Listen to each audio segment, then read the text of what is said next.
तर हा दिल्लीश्वर जो आहे ना तोच आता आपला जगदीश्वर, असं वर्णन त्यानं जगन्नाथ पंडितानं केलंय. दिल्लीश्वर वा जगदीश्वर वा, की सर्वसामान्य जनता जगदीश्वर म्हणून मानायला लागते आपल्या छत्रपती शिवाजी महाराजांना.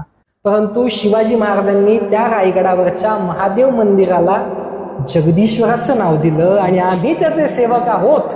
की जगन्नाथ पंडित नावाचा एक ब्राह्मण जो शहाजहानच्या पदरी काम करायला होता, त्या ब्राह्मणानं असा त्याच्या मनामध्ये होतं की आता कलियुग आलंय, आता काय, आता धर्माचं अधःपतन झालंय, आता आता कोण राहणार, कोण आपला देव आणि कोण काय, तर हा दिल्लीश्वर जो आहे ना तोच आता आपला जगदीश्वर, असं वर्णन त्यानं जगन्नाथ पंडितानं केलंय. दिल्लीश्वर वा जगदीश्वर वा, म्हणजे दिल्लीश्वर हाच जगदीश्वर आहे.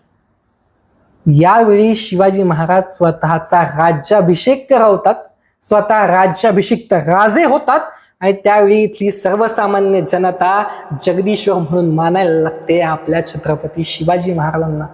परंतु याच वेळी शिवाजी महाराजांचं मन किती मोठं आहे बघायचं का, तर शिवाजी महाराज ज्या रायगडावरती अभिषिक्त राजे झाले त्यांना सुद्धा ही कल्पना होती, परंतु शिवाजी महाराजांनी त्या रायगडावरच्या महादेव मंदिराला जगदीश्वराचं नाव दिलं आणि आम्ही त्याचे सेवक आहोत, आम्ही राजे आहोत पण त्याचे सेवक आहोत, हे शिवाजी महाराजांनी अख्ख्या जगाला सांगितलं.